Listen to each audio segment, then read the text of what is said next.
She left me for CEO, but I was richer than them both.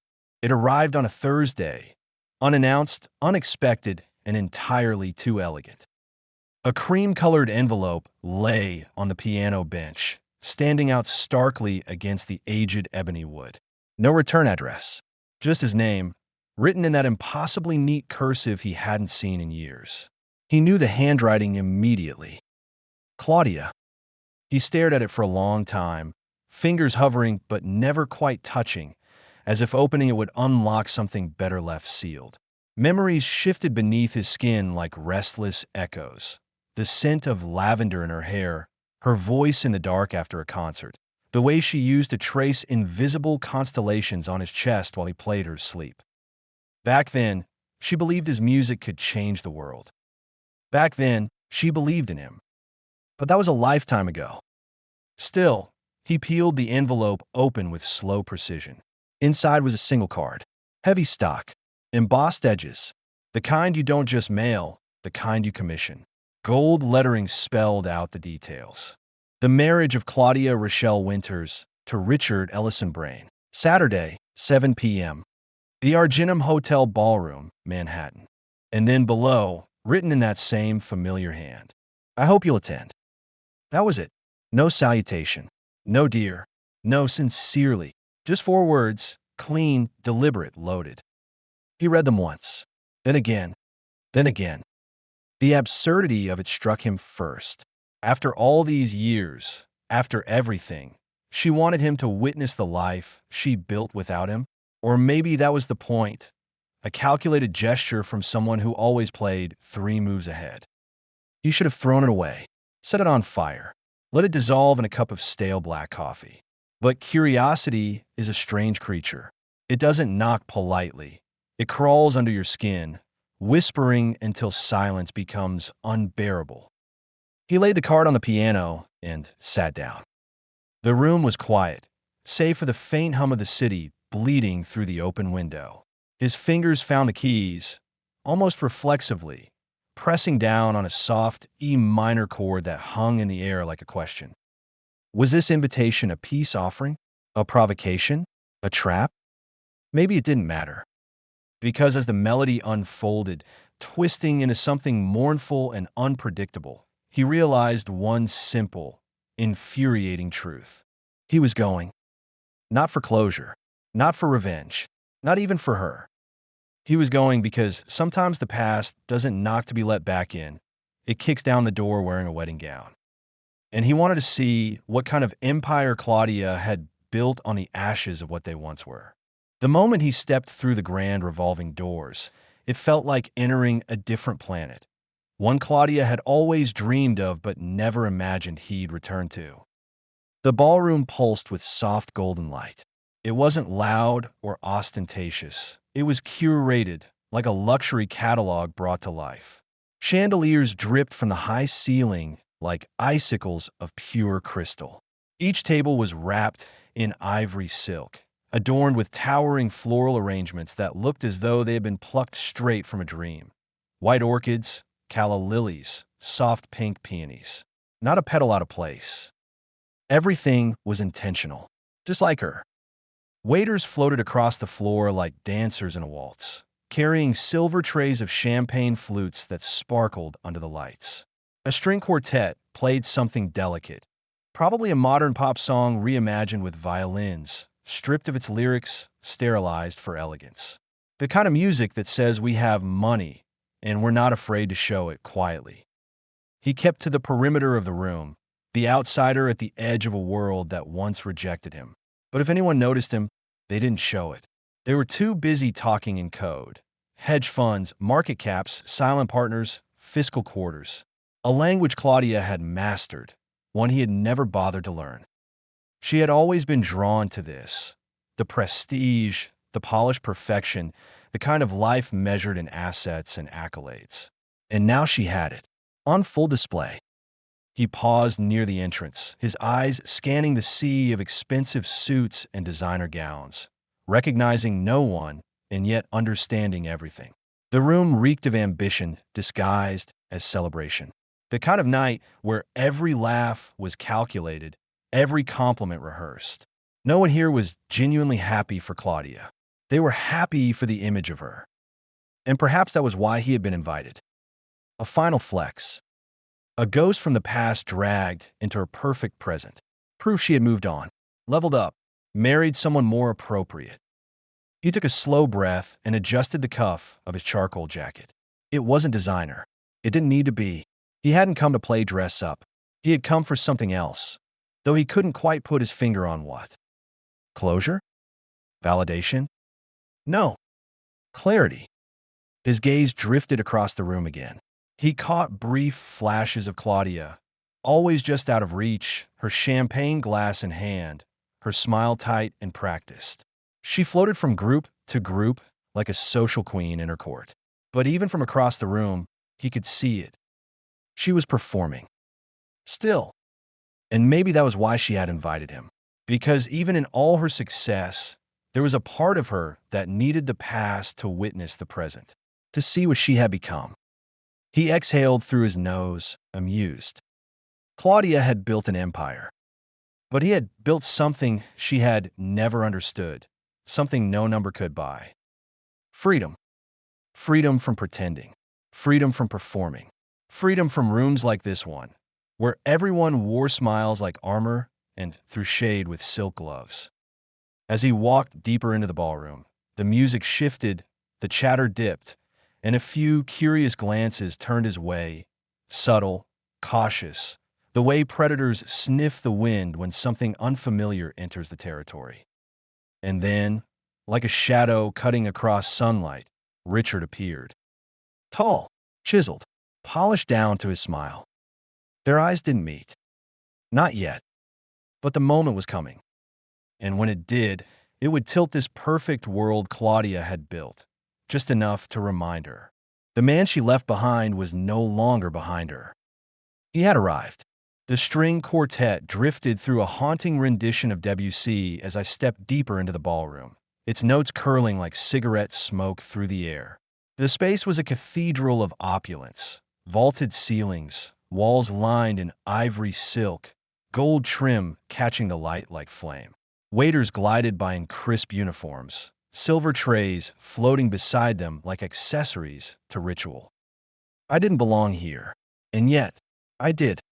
I scanned the room, unsure of what I was even looking for, until my gaze landed on him. Richard. He stood near the center of the ballroom, Claudia tucked into the crook of his arm like a designer accessory. His tuxedo was tailored to perfection, midnight black, satin lapels, a watch on his wrist that probably cost more than the piano I started with. He was exactly what Claudia used to sketch in her journal under ideal future. Composed, connected, confident. And then he saw me. For a brief moment, his brow twitched, just enough to reveal surprise. Recognition. A beat passed where he could have looked away, pretended not to know me. Let the past remain politely buried under champagne and string music. But Richard wasn't the kind to let something unexpected pass unchallenged. He moved toward me, his steps slow, purposeful, the kind of gait that says I own this room, and now I'm coming to own you too. Claudia followed, one hand wrapped around his elbow, her eyes flicking to me with something unreadable behind them. A flicker of tension. Regret, maybe, but Richard, he was already smirking. When he finally stopped in front of me, the orchestra was shifting songs, and for a moment, all I could hear was his voice cutting through the room like a dagger dipped in cologne. You're the middle school dropout, right? I said nothing. Not yet. His smile widened, thin and sharp like the edge of a credit card. Do yourself a favor. Cut ties with my wife. His tone dripped with condescension, each syllable laced with the confidence of a man who had spent his life stepping over people like me. People who once lacked titles, who didn't dine with senators or pose for Forbes. I didn't flinch. I didn't blink. Instead, I studied him the way a sculptor might study a cracked statue. His perfectly gelled hair, his jaw too tight, the self-satisfaction barely hidden in the squint of his eyes. He expected me to shrink, to stumble, to stammer something awkward and retreat into the wallpaper like a guest who'd accidentally wandered into the wrong party. But I wasn't that man anymore. Not by a long shot. So I smiled. Not smugly, not cruelly, just knowingly. Because in that moment, I realized something crystal clear. He had no idea who he was talking to. He saw a name from Claudia's past, an artifact, a footnote. He didn't know the world I'd built in her absence, the stages I'd stood on, the applause that followed me, the numbers in my private accounts that could reroute financial headlines. And he certainly didn't know I could snap my fingers and make his empire tremble. But that was the beauty of it. He didn't need to know yet. I leaned in slightly, just enough to blur the space between us.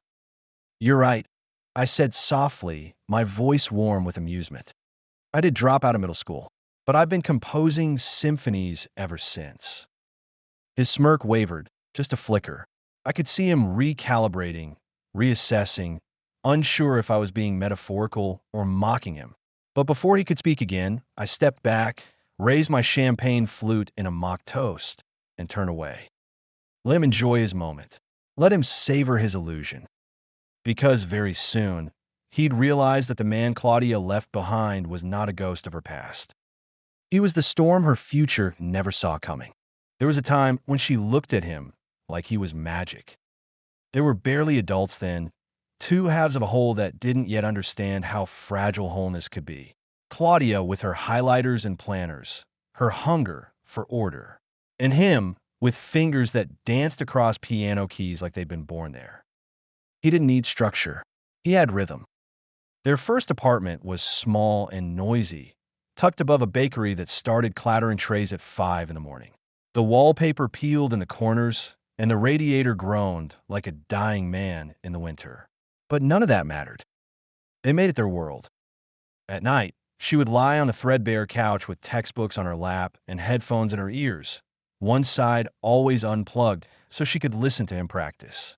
She claimed the sound of his music helped her focus. He knew better. It helped her breathe. One evening, she sat on the piano bench beside him, her head resting against his shoulder as he played. A soft melody, improvised, half for her and half for himself.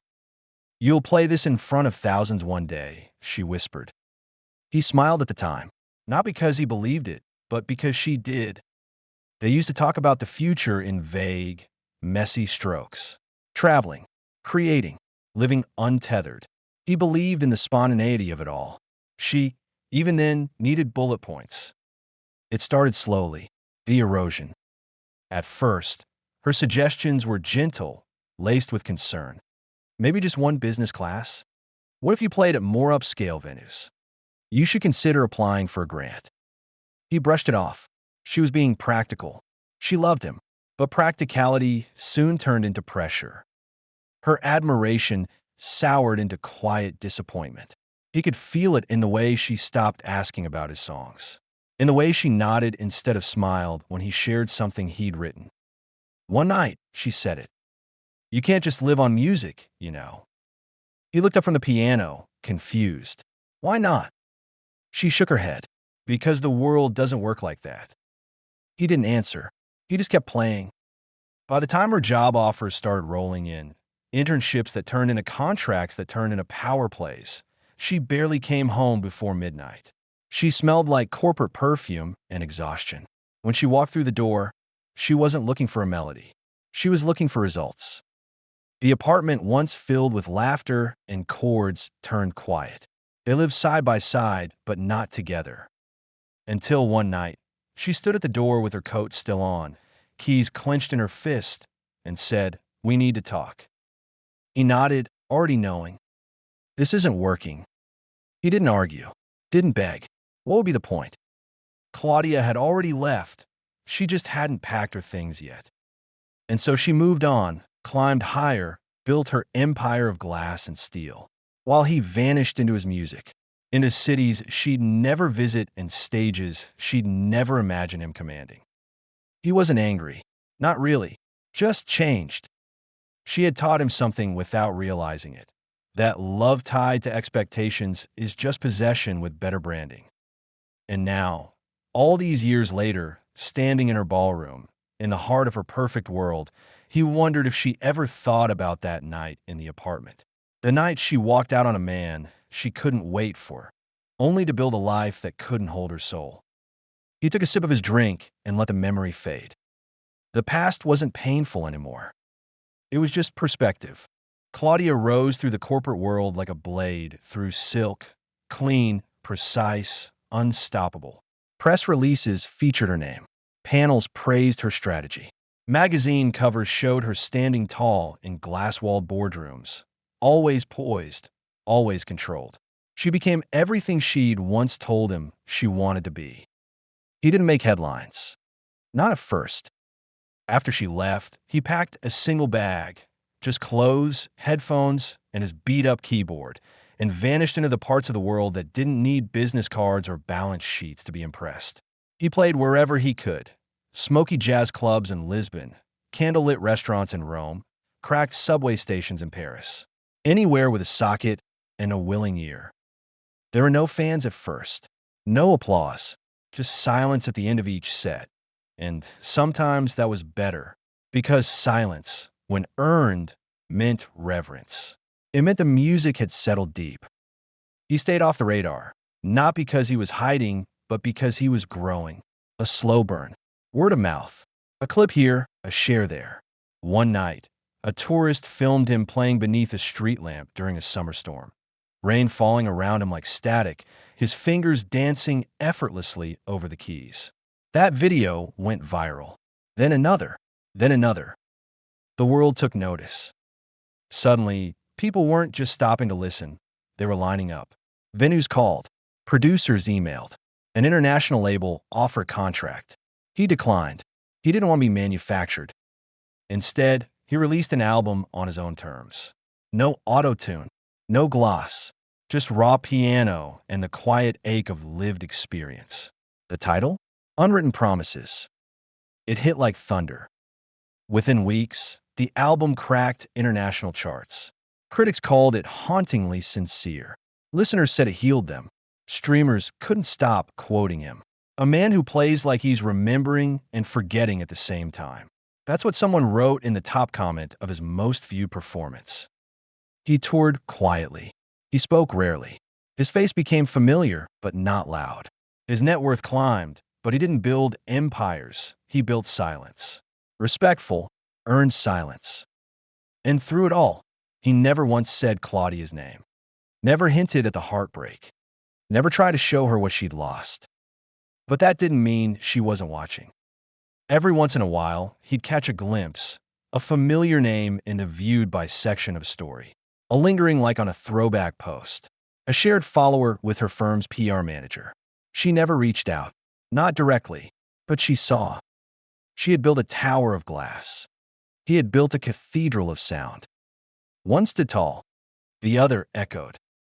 And now, all these years later, they would stand in the same room again, she and her empire of perfection, and he, the man she had once called aimless, holding a truth she couldn't buy.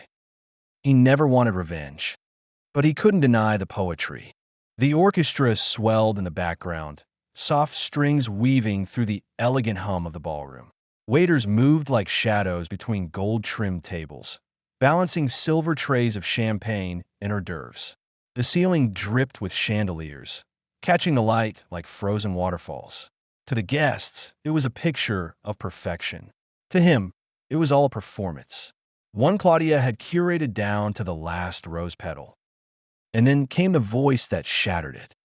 "You still haven't answered," Richard called out, louder this time, his words slicing through the polite murmur of conversation. "Why is someone like you even here?"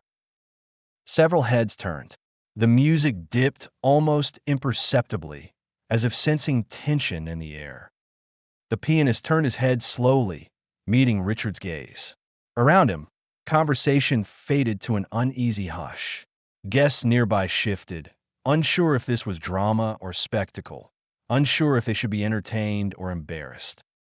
Richard took a few steps forward, his tone arrogant, performative. "This event is for people of status," he said, gesturing to the crowd, to the wealth wrapped in silk and Rolexes. The pianist raised his glass, took a slow sip, then set it down on a nearby table. A soft chuckle escaped his lips, low, amused, calm. "What's so funny?" Richard snapped, his voice a notch too loud now, too eager for control. He finally answered, tone smooth as aged whiskey. "I just find it interesting how some people believe status is defined by tailored suits and business cards." Richard scoffed. "That's exactly what it's defined by. And you're just the guy my wife made the mistake of inviting." The guests bristled. Claudia, a few feet behind, opened her mouth, but no words came. Her knuckles whitened around the stem of her glass. And then it happened. The pianist slid his hand into his jacket pocket and pulled out his phone. Casual, effortless, like he was about to order an Uber. "All right," he said, scrolling through his screen. "Let's start by closing my account at your bank." Richard blinked. "What?" The pianist looked up, meeting his eyes squarely. "You heard me. I'll start by closing my account. $700 million. Shouldn't be too hard to process. Your wife is the CEO, after all." The world stopped. Utter silence engulfed the room like a thunderclap. Forks froze midair. Glasses trembled in hands. Someone's breath caught audibly. Marcus, Claudia's younger brother, let out a low, drawn-out whistle. "Damn," he murmured under his breath, eyes wide with a mix of awe and satisfaction. Richard stood frozen, his lips slightly parted as if the words hadn't yet reached his brain. Then he laughed, one short, brittle sound. "You're lying." But there was no weight to it, just panic masquerading as denial. Claudia was staring now, not at him, but the phone in the pianist's hand, her pulse visible in her throat, her perfectly manicured fingers twitching ever so slightly. She knew. Deep down, she knew. The pianist took another sip of his drink, setting the glass down without breaking eye contact. His expression didn't shift. No anger, no gloating, just calm certainty. "You can double-check with your compliance team if you'd like," he added dryly. "Though I imagine Monday morning will be lively."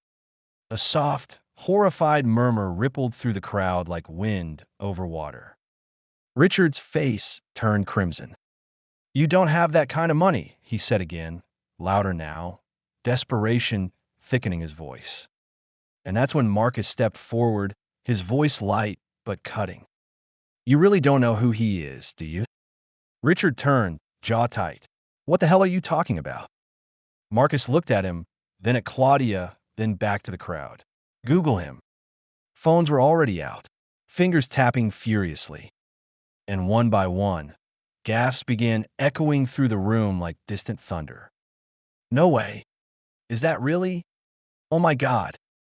Screens glowed with search results, news clips, sold-out tours, viral performances, profiles in Forbes, Time, Rolling Stone. The dropout, the ghost from Claudia's past, the man Richard had mocked, was a global phenomenon. And not just a famous name, a brand, a musical empire. Richard's facade cracked, crumbled, and fell. His hands trembled at his sides. His tongue fumbled behind clenched teeth. The pianist didn't move. He didn't need to. He had said 10 words and shattered the room. Claudia's face was unreadable now, frozen, pale, her mind clearly working through every assumption, every dismissal, every moment she had convinced herself he would amount to nothing. He turned to leave, but not before leaning in just close enough for Richard to hear him. "Next time," he whispered, voice like steel under silk, "be careful who you look down on." And with that, he walked away, his footsteps the only sound in a ballroom that had lost all its music. The words had barely left his lips, but their impact spread like a detonation. Quiet at first, then seismic. "I'll start by closing my $700 million account at your bank." The grand ballroom held its breath. Champagne flutes froze midair. Conversations were severed in half. Even the quartet missed a note. The once effortless hum of the wedding reception halted as if the walls themselves were too stunned to echo sound. Richard's face contorted in slow motion, like a man trying to process a punch he never saw coming. He blinked. Once. Twice. His lips parted, but no sound came. What? He finally croaked, but it wasn't a question. It was a plea. A malfunction. The man who had been so comfortable sneering a moment ago now stood exposed, unarmored, off script. His jaw twitched. A muscle pulsed at his temple. The confidence he had worn like an expensive suit now hung off him in tatters. Claudia didn't speak. She didn't move. Her grip tightened around her champagne glass until her knuckles turned white, the stem trembling just slightly between her fingers. Her face, once composed with that flawless executive grace, had gone pale. Not the pale of surprise, the pale of recognition. She knew he wasn't bluffing. From the far side of the ballroom, Marcus stepped forward, the corner of his mouth curving upward in a slow, knowing smirk. "You really don't know who he is, do you?" he said, his voice just loud enough to cut through the silence like the first note of a song. That was all it took. Guests began to murmur. Soft, sharp gasps passed like static across the tables. Fingers danced across phone screens. The glow of search engines lit up faces. One by one, the crowd connected the dots Claudia had chosen to forget. The ex-husband, the dropout, the nobody. But now, the nobody was trending. A voice near the back whispered, "No way, is that him?" Another murmured, "Wait, he's the pianist? The one with the world tour. He's worth what? Why would she ever leave him?" Richard's breathing quickened, his chest rising and falling like someone struggling to stay afloat in shallow water. He turned sharply toward Claudia, searching her face for reassurance, for control, for some kind of grip on the narrative. But Claudia's expression gave him nothing. She wasn't looking at him anymore. She was looking at me, not with scorn, not with superiority, but with something far more dangerous: uncertainty. I remained silent, unmoved. I didn't need to explain. I didn't need to gloat. I simply stood there, still holding the same glass of untouched whiskey, watching as the power in the room shifted.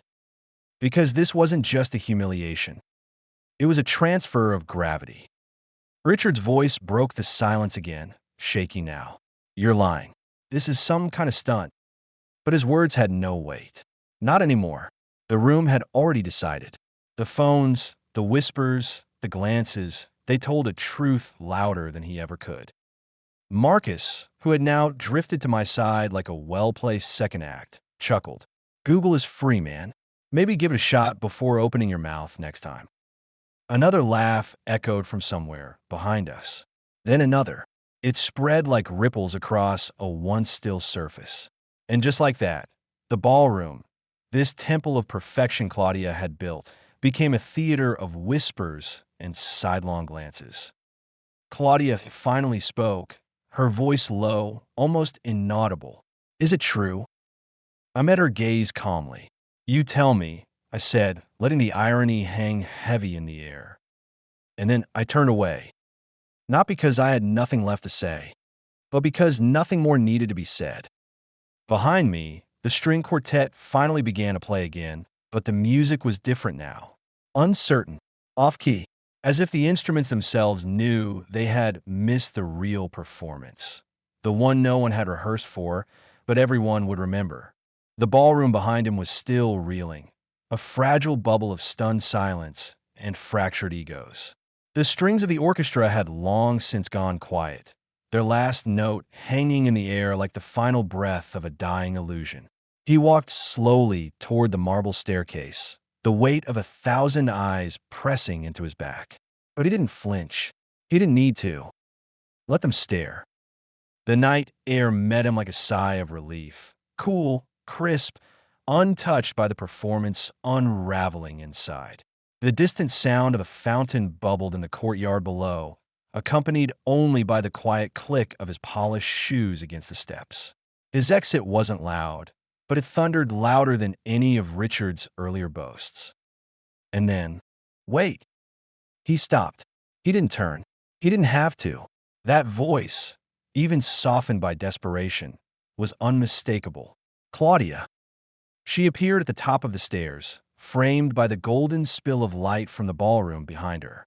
To anyone else, she looked the same, elegant, poised, composed. But he knew better. He saw it. The tremble at her fingertips, the tightness in her jaw, the controlled collapse behind her eyes. The cracks were finally showing. She descended slowly, each step shedding another layer of the mask she'd worn all night. When she reached him, she didn't speak right away. Her breath came in measured exhales, and for the first time in a long time, there was no script behind her eyes. No pitch, no image to preserve. Just her. "You came," she said again, but this time it wasn't surprise. It was something like regret. He met her gaze, unreadable. "I did. I didn't think you actually would." "Neither did I." Silence stretched between them. Not awkward, just final, like a door swinging closed. Claudia shifted slightly, clutching the stem of the champagne glass still in her hand, now half empty and forgotten. Her voice was quieter when she spoke again. "I was wrong about you." He tilted his head, just enough to study her. "What part?" She hesitated. "All of it. I thought you'd fade, that you'd disappear without me." A humorless smile tugged at his lips. "No, Claudia. You hoped I would." She flinched. He took a step forward, not threatening, not dramatic, just enough to make sure she heard every word. "You didn't leave because I had no ambition. You left because I refused to chase yours." "I didn't know," she started, but he cut her off with a gentle shake of his head. "You didn't ask." The words hung between them like the final note of a melody. Her lip quivered barely. "You have no idea how many times I thought about calling you," she said, "just to see where you were. If I changed," he asked, "if I became the man you always wanted me to be." Her voice caught. She looked away. "You didn't want me," he said, voice calm. "You wanted the version of me you could introduce at board meetings. You wanted an accessory. I wanted a partner." That was the difference. That had always been the difference. She opened her mouth, maybe to apologize, maybe to beg, but he wasn't interested in either. He had already said his piece. This wasn't closure. It was confirmation. "I'm happy, Claudia," he said softly. "I was happy the moment I stopped needing your approval."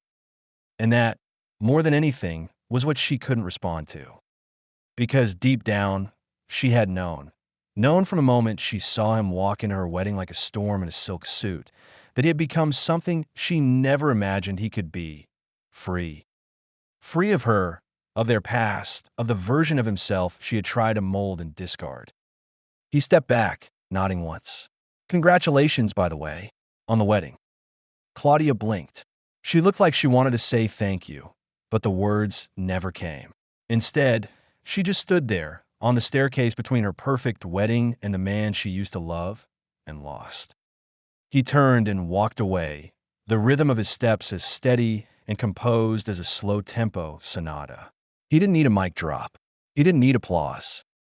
His silence was the loudest message in the world. And this was his final note. The morning sunlight streamed through floor-to-ceiling windows, catching on polished wood floors and the black curve of a grand piano that stood like a monument in the corner of the loft. He stirred awake to silence, not the heavy, strained silence of tension, but the light, liberating kind that follows a long, overdue ending. There was no anger in his chest, no lingering what-ifs clinging to the edges of his thoughts, just peace and a fresh cup of coffee steeping in his hand. Then his phone buzzed. He considered ignoring it, whatever it was could wait. But the sender's name made him pause. "Marcus, you up?" A second buzz followed. "Check social. You're gonna love this." His brows arched slightly. With a sigh, he unlocked the screen and tapped into the trending tab, half expecting a joke. What he saw instead made him blink. Hashtag wedding wrecked. Hashtag 700 million drop. Hashtag piano man knocks out CEO. Dozens of headlines splashed across his feed like confetti from the night before. CEO's wedding turns into viral meltdown. Bank mogul humiliated by bride's ex-husband at lavish ceremony. $700 million account pulled mid-wedding shakes finance world. He scrolled lower. There it was. A grainy phone video, shaky but focused enough to capture the moment Richard's voice rang out. "Why is someone like you even here?" Then came the reply, his voice calm, cool, unbothered. "All right, I'll start by closing my $700 million account at your bank." The room in the video froze, just like it had in real life. The caption beneath read simply, "The art of the softest flex in history." His chuckle broke through the quiet of the room. Below the video, the comments were a storm of applause and fire emojis. The way that man delivered a KO without even raising his voice. Plot twist of the decade. Richard really thought he won the game. Turns out he never even learned the rules. He's a dropout the way Mozart was a piano student. "Claudia, I upgraded. Life, sit down." He scrolled, mesmerized. Claudia's name was trending too, though not the way she would have hoped. Some reactions were brutal, others poetic, but the one theme that united them all was simple. Everyone knew now. The whole world had watched Richard puff up his chest, only to get obliterated by a single sentence and a casual smirk. A notification pinged. Richard Brennan's PR team declines comment. He nearly spilled his coffee laughing. He opened a new message from Marcus. He didn't even sleep at home last night. Claudia kicked him out. Then a follow-up. "Bro, you're not just trending. You're being called the John Wick of silent revenge." He shook his head, still grinning. He had never chased the spotlight. He'd built his career in the quiet corners of the world, through melodies, not headlines. And yet, here he was.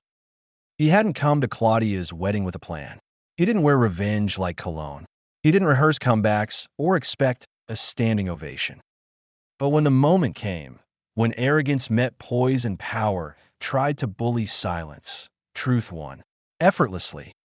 He placed his phone face down on the counter and exhaled deeply. The internet could do what it wanted. The world could laugh, dissect, trend, and meme. He didn't need to go viral to feel victorious. But damn, it was satisfying. The morning sun filtered through gauzy curtains, casting long golden streaks across the hardwood floor of his loft. It was quiet, the kind of deep, undisturbed silence that only follows a storm, the kind of silence that feels earned. He stood barefoot in the kitchen, coffee in one hand, phone in the other. The warmth of the mug was grounding, but his mind wasn't on the drink. It was on the hundreds of messages flooding his inbox. News alerts, mentions, videos, memes. He hadn't just attended Claudia's wedding. He had redefined it. He scrolled through headlines, one eyebrow raised in amusement. $700 million mic drop. When the ex-husband steals the show. CEO's perfect wedding derailed by her silent, millionaire ex. This is what power looks like without a word raised. And there it was, the now viral video. He tapped the play button. The screen showed Richard, chest puffed, face smug, delivering his final jab. "My wife doesn't need someone like you lingering around." Then, his own voice calm and surgical. "All right, I'll start by closing my $700 million account at your bank." The room in the video shifted. You could see the exact moment the balance of power changed. Eyes widened. Claudia froze. Richard paled, and the orchestra fell silent. Like it, too, had realized the show had been hijacked. He smiled faintly, setting the phone down. He hadn't meant to create a moment. He had simply been himself, and the truth had done the rest. A soft chime broke the stillness. A message from Marcus. "You broke the internet." Richard's been pacing like a dog locked out of his own house. "Claudia hasn't spoken since you left." Legendary. He chuckled and typed back. "They played themselves. I just played the chord." With the phone face down on the counter, he moved toward the piano in the corner of the room, his sanctuary. The grand, dark wood shimmered in the light, familiar and unpretentious, just like him. He sat, letting his fingers rest gently on the keys, his breath slowing. Then he began to play. The melody that emerged wasn't angry. It wasn't triumphant either. It was truth, a quiet, reflective sound that told a story without naming names. Notes rolled out like water, smooth and deliberate, each one carrying weight. It was the song Claudia once loved back when they were young and hopeful and the world hadn't taught them yet how far apart they'd grow. But this version was different. There was no longing, no regret, only release. He played for the boy who once had nothing but a beat-up keyboard and a dream. For the man he had become, respected, independent, unshaken. For the ghost that used to haunt his name and now sat silent in the back of his mind, defeated.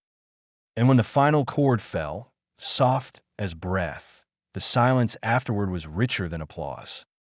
That was the victory, not the headlines, not the way Richard crumbled in front of the crowd, not even the viral moment of poetic justice. This quiet room, this piano, this piece. He closed the lid, stood slowly, and walked toward the window. The city, pulse below, unbothered, unaware, just the way he liked it. He wasn't interested in being the center of attention. He never had been. That's what they never understood. Claudia, Richard, all of them. He didn't need their world, but their world, it had just learned it couldn't ignore him. And as he looked out over the morning skyline, coffee warming his hand, he felt no need for closure, no need for validation. He had walked into that wedding as the ghost of someone they'd underestimated. He walked out as the man they would never forget. And now, he played his own tune. No audience required.